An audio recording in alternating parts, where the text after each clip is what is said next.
Assalamualaikum warahmatullahi wabarakatuh. Ketemu lagi sama saya. Ketemu lagi ya, orang ini baru pertama kali juga bikin video beginian.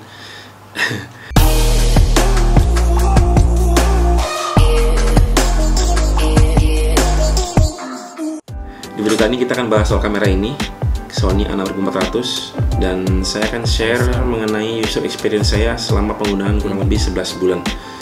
Saya belinya tahun 2019 lalu, bulan April saya terima. Harus sistem PO, itu saya order dari bulan Maret tapi terimanya bulan April. Seperti apa kameranya?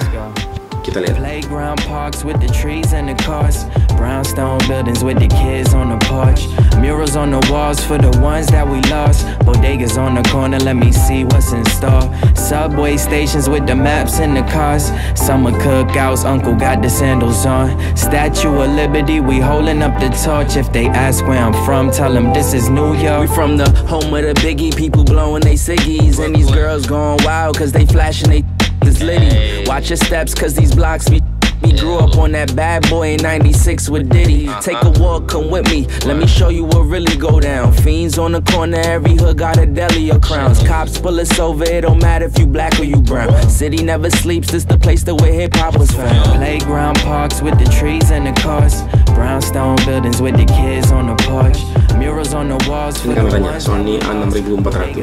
Kamera ini diperkenalkan pada Januari 2019. Cuma kebanyakan orang, hampir kebanyakan ya, customer itu atau pembelinya tuh dapatnya sistemnya PO. Dan saya termasuk salah satunya. Saya beli itu bulan Maret dan baru terima sebulan kemudian di bulan April. Tapi nunggu sebulan dapat bonus sih, macam-macam lumayan. Dapat memori card Sony 64 GB, terus dapat strap kulit, terus sama dapat tas Vanguard Sydney berapa gitu saya lupa. Terus apa yang akan kita bahas soal ini, fitur-fiturnya yang mungkin sudah banyak tahu ya, karena ini sudah hampir setahun kamera ini ya. Seperti sensornya 24 megapiksel, terus dia sudah IEF-nya tracking real time, terus autofocusnya cepet banget 0,02 detik, terus jepret burst itu hingga 11 fps. Terus dia juga layar sentuh, sama seperti Canon saya dulu saya pakai Canon 800D, dia layar sentuh juga. Cuma kalau Canon itu dia bisa untuk menu, kalau ini nggak bisa. Jadi dia ini hanya untuk touch focus. Jadi kalau kita mau ubah menu tetap pakai tombol button ini. Tapi kalau untuk fokus dia bisa touch focus. Terus dia bisa rekam 4K hingga 30 fps. Yang mungkin kita bahas pertama adalah kekurangannya. Kekurangannya mungkin beda ya tiap orang ya, tapi ini yang saya alamin, jadi nggak bisa ngejudge semua orang akan sama kayak gini. Ini yang user experience atau pengalaman penggunaan saya selama hampir 11 bulan ya. Kalau nanti ketemu April itu setahun. Itu saya pakai ini hampir setiap weekend ya, hampir setiap hari. Setiap weekend saya ada nge-shoot, saya pakai untuk wedding. Jadi yang saya rasain itu kekurangannya pertama adalah baterainya ini ya, baterainya Sony NP-FW50. ini Sony kecil banget, kapasitasnya saya nggak tahu, nanti dilihat di anu ya, jadi lihat di situ. Terus ini kapasitasnya kurang, jadi saya kalau untuk nge-shoot wedding seharian saya untuk amannya saya bawa minimal 3 baterai. Terus karena baterainya tadi saya bilang boros, jadi saya sering tuh nyalain matiin. Nah yang terjadi adalah saat saya matiin saya nyalain lagi itu sering muncul ke ini menu ini, tulisannya itu seperti ini. Mungkin karena kita kan di time zone-nya PAL ya. Nah kalau di PAL itu nggak ada 24 fps, ada 30 fps. Jadi saya set ini ke NTSC, jadi saat kita nyalain dia pasti muncul running on NTSC.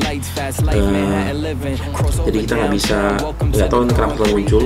Mungkin karena awalnya saya set time zone-nya ke time zone Asia, yang dimana pakai PAL. Itu pertama. Yang kedua adalah menunya ini ribet ya, menunya ribet banget, terus berantakan dan nggak kayak Canon gitu. Canon kan menunya rapi, terus yang kita butuhin di satu tab itu udah lengkap di situ. Terus kalau ini kadang kepisah-pisah gitu. Jadi kadang ada menu di sini, harusnya di sini pasangannya atau teman-temannya harusnya kelompok di sini, dia malah di tempat yang lain gitu. Cuma setelah pakai lumayan lama, jadi saya akhirnya mengcustom banyak tombol-tombol ya, seperti tombol yang ini C2 ini saya pakai untuk white balance, C1 ini bisa pakai untuk clear image zoom. Terus selainnya saya masukkan di tombol FN ini, FN function. Terus di menu function ini ada menu-menu lagi yang bisa saya pilih lagi di situ. Itu sih kalau menurut saya kekurangannya. Kalau kelebihannya menurut saya yang pertama adalah kameranya kecil, ringkas gitu ya, lebih enak dipegang, lebih lebih ringan, nggak berat-berat harus dibawa gitu. Apalagi sekarang saya pakai dua lensa ya, 16 mm sama 35 mm. Itu lensanya juga kecil, jadi seharian itu nggak perlu berat gitu bawanya. Itu berlebihan pertama. Bahkan setelah saya pakai ini, saya nggak pakai gimbal saya lagi yang besar. Sebentar, saya pakai gimbal yang kecil. Ini dia gimbalnya. Sekarang saya pakai ini Vayu G6 Plus. Sebelumnya saya pakai Vayu AK2000, itu cukup berat ya. Dan setelah saya pakai ini, lensanya lebih kecil, saya rasa nggak perlu pakai gimbal yang gede-gede. Jadi seharian saya bisa bawa ini karena ini kecil, bodinya kecil, juga ringan, jadi saya nggak perlu pakai gimbal besar. Jadi untuk seharian wedding pakai gimbal nggak capek. Kelebihan kedua yaitu mungkin adalah picture profile. Di A6400 ini ada fitur S-Log 2 ya, picture profile S-Log 2, dan itu saya pakai karena itu picture profile itu flat, jadi untuk di grading itu lebih enak. Terus dikasih pakai load, kalau mau cepet juga pakai load itu udah jadi, warnanya udah enak. Kelebihan ketiga menurut saya adalah autofocus ya. Tadinya saya pikir cuma Canon yang bisa autofocus yang cepet banget gitu, yang tracking muka terus akurat gitu ya. Tapi ternyata setelah saya pakai Sony ini, autofocusnya tracking mukanya juga cukup cepat dan cukup akurat. Jadi saya jarang banget pakai manual fokus, kecuali perlu banget ya, misalnya kayak saya mau reveal shot gitu, reveal shot kadang-kadang fokusnya lari ke foreground gitu ya, jadi saya baru pakai manual fokus. Tapi autofocusnya ini udah bagus. Mungkin itu aja kelebihan yang saya benar-benar rasain ya selama pakai kamera ini. Saya belum pernah nge-shoot 4K. Selama ini saya masih pakai 1080p 1080. Kenapa? Karena laptop saya ini laptop jadul, jadi saya belum berani nyoba nge-shoot 4K karena saya takutnya nanti malah berat di proses processing, di editingnya malah lambat, malah lelet, jadi malah nggak nyaman, malah nggak enak untuk kerja gitu ya. Selama ini sih saya nge-shoot masih 1080 ya, full HD aja. Walaupun ini sudah bisa 4K, tapi sih saya kepingin juga sih coba-coba pakai 4K gimana ya.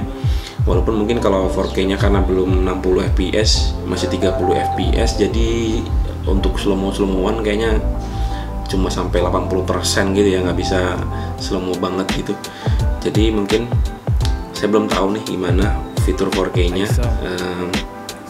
Cuma dulu saya pernah pakai Sony A6000 itu overheat ya.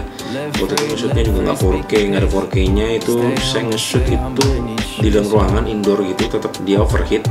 Cuma selama pakai Anampi 400 ini udah nggak pernah overheat ya. Mungkin bodinya agak hangat gitu, tapi nggak pernah overheat. Nggak tahu kalau pakai 4K nih. Selama ini pakai 1080 sih. Kalau nanti ada kesempatan mungkin saya akan coba 4K. Mungkin untuk nge-shoot yang nggak slow-moan ya. Nanti kita coba. Dan kalau kalian ada pertanyaan mengenai kamera ini N6400 ini, silahkan tulis aja di kolom komentar, tanya aja di situ. Kalau saya kebetulan tahu saya jawab, kalau nggak tahu ya mungkin nanti bisa coba cari ke Google ya.